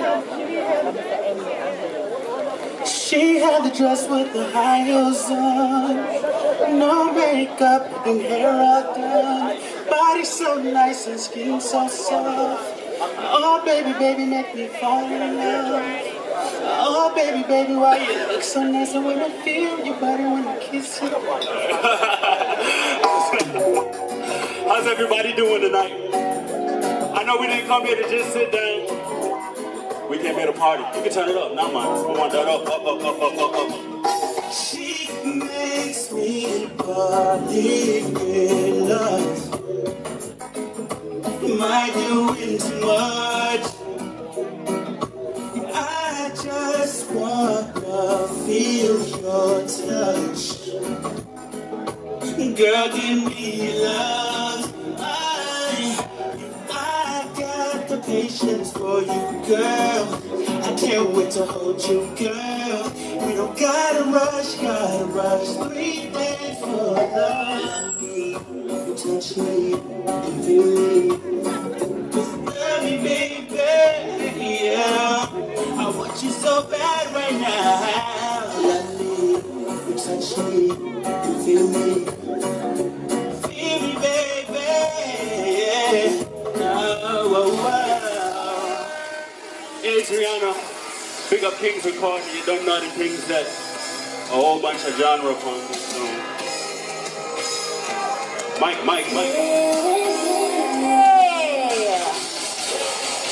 I know it's getting kinda late, but the time knows not with you.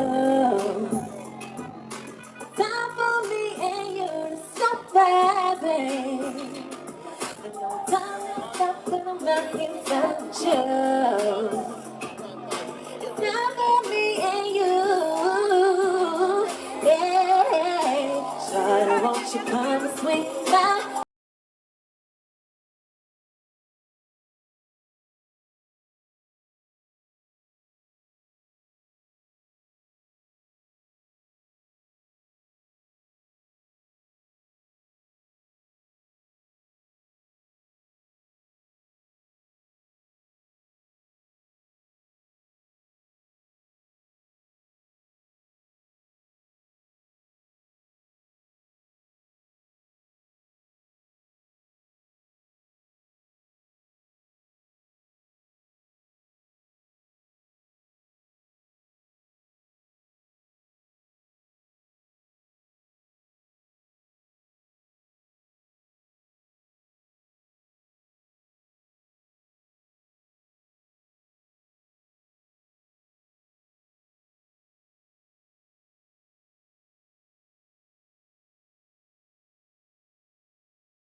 You know one day.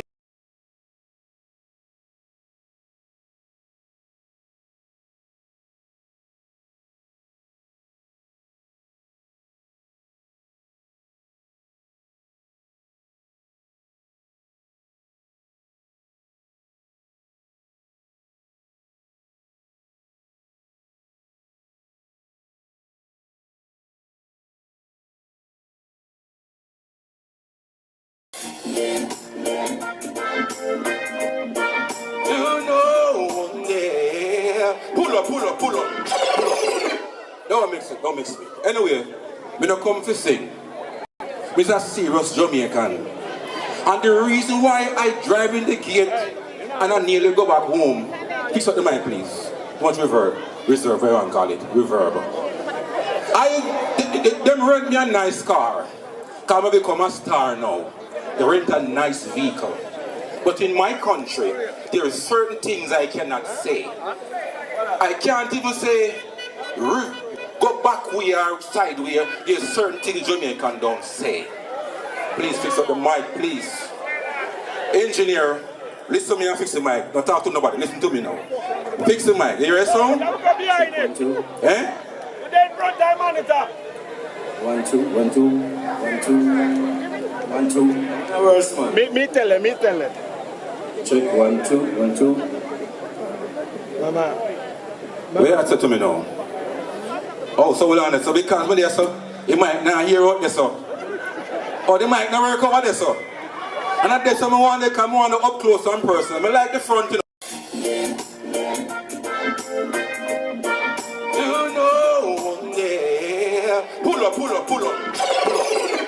Don't mix it, don't mix it. Anyway, me not come to sing. Me's a serious Jamaican. And the reason why I drive in the gate and I nearly go back home. Fix up the mic, please. Too much reverb. Reserve, I want to call it. Reverb. Them rent me a nice car.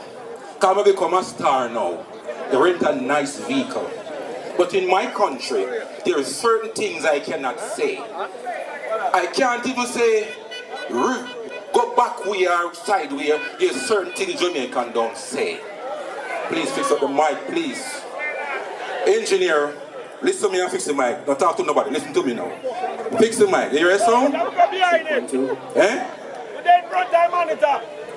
1, 2, 1, 2, 1, 2, 1, 2. Worse, man. Me tell it. Check 1, 2, 1, 2. Mama. Where you to me now? Oh, so hold on. So because when there, so you might not hear out there, so. Oh, the mic not work over there, so. And at this time, I want to come on up close and personal. I like the front, you know. I said I want to stay up front.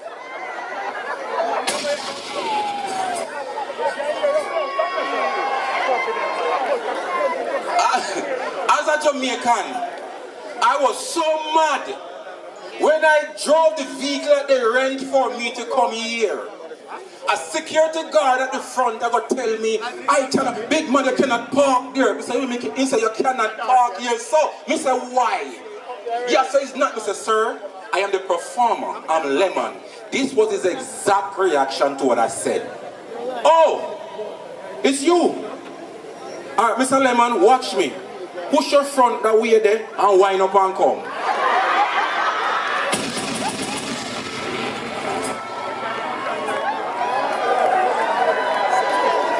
That never sound good. Me no like it. So if you go dance one van park up in the middle of the road and me left, that in the glass, no wind up. But seriously, as a local comedian from Jamaica, to make it this far performing on a stage where a little more from now we have the great Michael Bolton here, people like the great Anthony Mann out of Jamaica, Trilla you singing melody, Tony Curtis, you my friend them, and Sister Marcia, hey, and Chixie, we on the same stage. Look, it's a big deal. I am a big deal. And I feel like preaching somebody. I said I feel like preaching somebody. I said you have some set of woman. When man I look them, they don't want to go back to the church. They don't want to go over bush. But they want to go to the Hilton. Money now run again. I said Beanie Man verse 3 to 16 say, from bed, from floor, against wall. I feel like preaching somebody. We're not talking my church. I don't want nobody said hallelujah. You must say hallelujah, hallelujah, church cabbage. Come on, somebody, you feel me? I said, reach legacy in Jamaica. The government passed a law, I should say, want to pass a law in Jamaica, say, you must not smoke. Papa Jesus, who not tell me, say, I am a man who preach the right word. Me not tell nobody if you smoke, you know. Me not tell them don't smoke. But Sizzler 34 to Cape Town 63 said, if you smoke the herb, it give you a humble thought. Not even Babylon can stop this one up.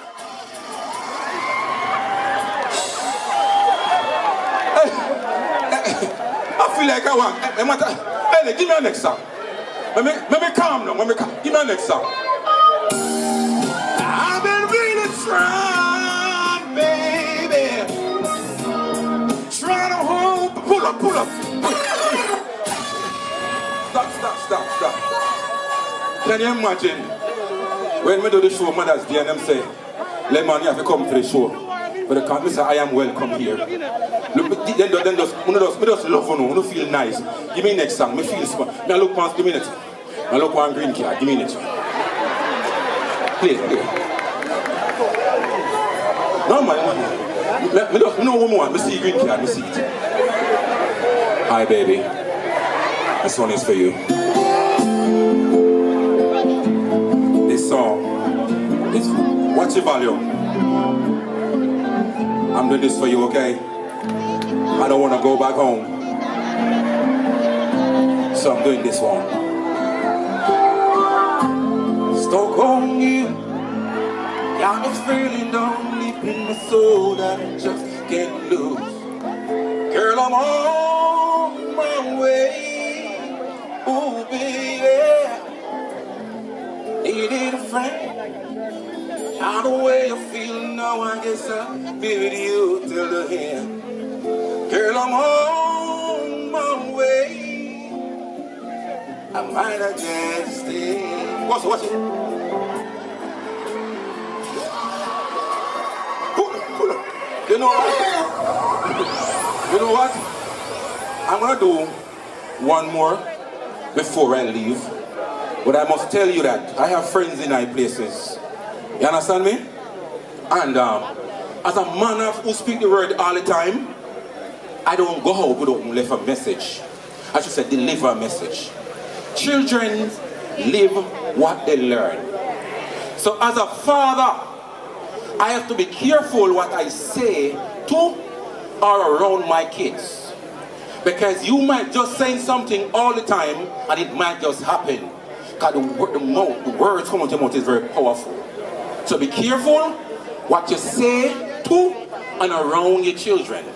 And you will leave here tonight, doesn't matter how long this concert takes you.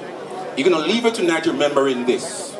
When my son Rude do something disrespectful, I'm not going to say, move in front of me, that's why you're ugly like your mama. No, he will grow ugly. If your son do something and you go and spank him, come out here, you little thief, you're a stealer.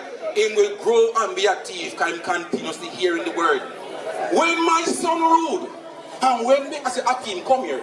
Come on, come here. 2 bucks. Boy, move from front of me, you friggin' doctor. Give him 1 thump in the neck. Go on, you better go commissioner of police. You blasted pilot.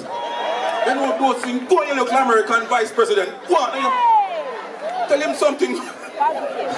And before I leave, there's a play from Jamaica, King of Comedy, Mr. Oliver Samuel, is coming here. You know, it says October 1st, right? It's called Guilty with Explanation. So look out, it's coming, it's Mikey Sparky Production people. You know, it's what is it, Shiloh High School, 4210 Shiloh Road, at the Snailville,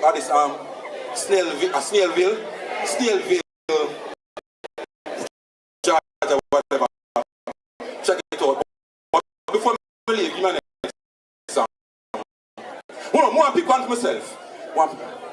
You say you have what? What?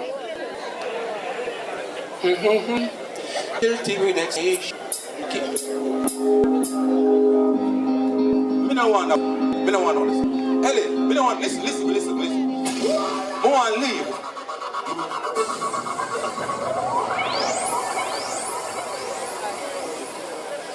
Ladies and gentlemen, my name is Comedian Lemon. On Facebook, it's Comedian Lemon. Instagram, Comedian Lemon Parkins. But I'm going to sing this song now. It's one of my favorite songs. And if you know the song, please help me sing. If you don't know it, who don't know the song, please pay me. I'm teaching you something tonight. Listen to this song. Watch the volume. This song is so sexy. I gotta turn it down. Listen, watch me. Shh. I'm just flesh and bones, heart and soul, and I'll burn the cup of scar. I've been once in my lifetime, this kind of thing slide right out of my own. I choked out, I've been let down more times than I count, but that don't matter now. When you smile, I see the sun sink down on both sides of California. There's no doubt because of you, I'm not the man I was before you. I'm not saying that I'm perfect, no, girl, you know I'm not. But I love you with everything I've got. I'll give you my best shot.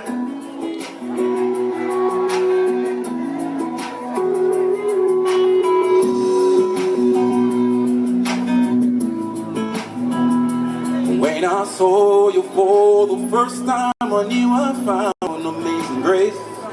It's like angels singing every time I hear your name. When you smile, I see the sun sink down on the whole side of California.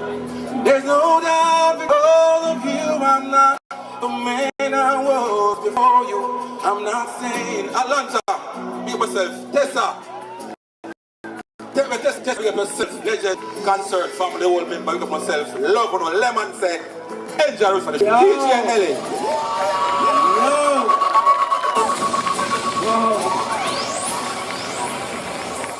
Yo, this is the quality of the show. And the first artist that you know. Just want to understand what I'm going. Now, you have some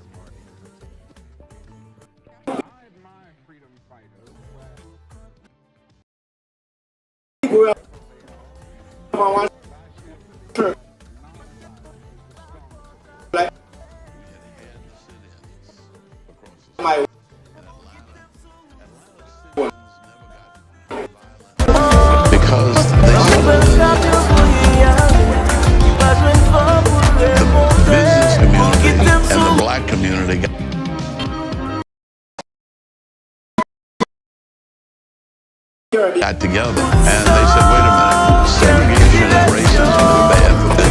Busy making progress to tear itself apart in bitter hatred, discrimination, or any destructive violence. The whole point of it was to make this space be like this city of harmony existed where there were no economic divides. It was the place to be. Atlanta's designed for every citizen to have liberty, freedom, and equal rights is unabated.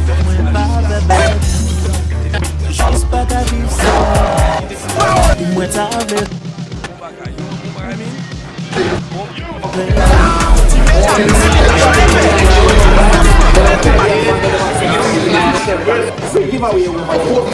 So the flyers when you put it up on the app, download it. Free. No, I can see your mindset is different, but I'm just going to. Il faut bien haïtien. Nous connaissons déjà. Et parce que nous même quand la langue nous avons fait Atlanta. Nous avons un part mais agent a contacté nous, dit qui ça nous besoin parce que tout le monde s'en a fait. So n'a prend Trinidad, Jamaica, Haitian artists. Nous avons idée de partager ensemble avec nous.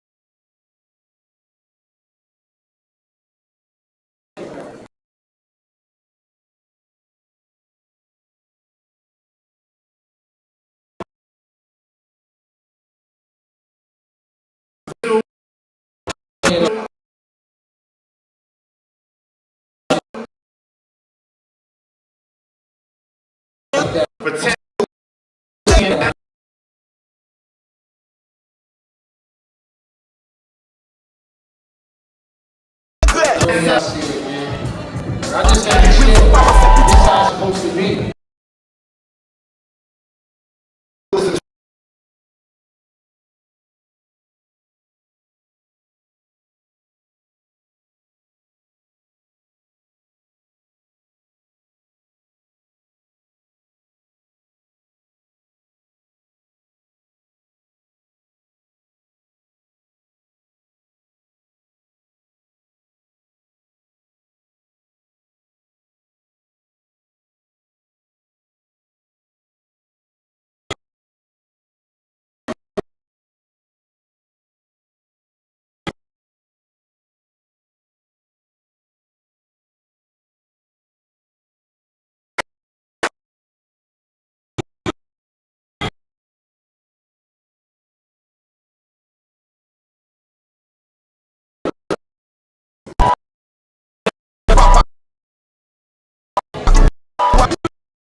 You know what I mean?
Now we're going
Salute.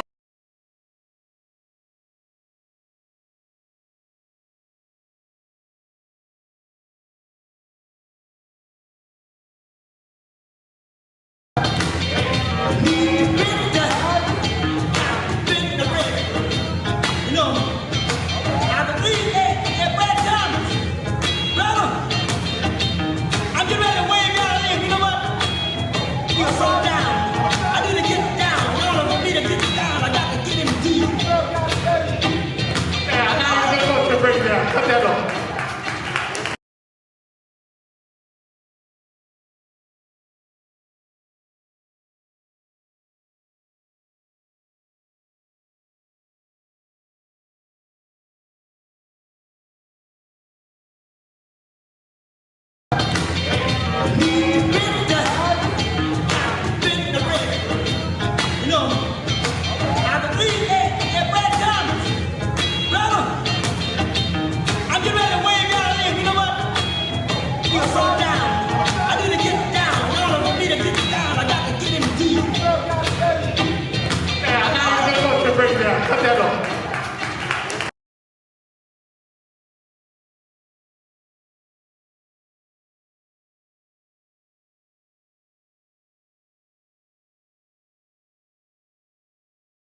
I think I can do some songs. Like I can write a little bit. Okay. I've been blessed to be able to do a couple of hits.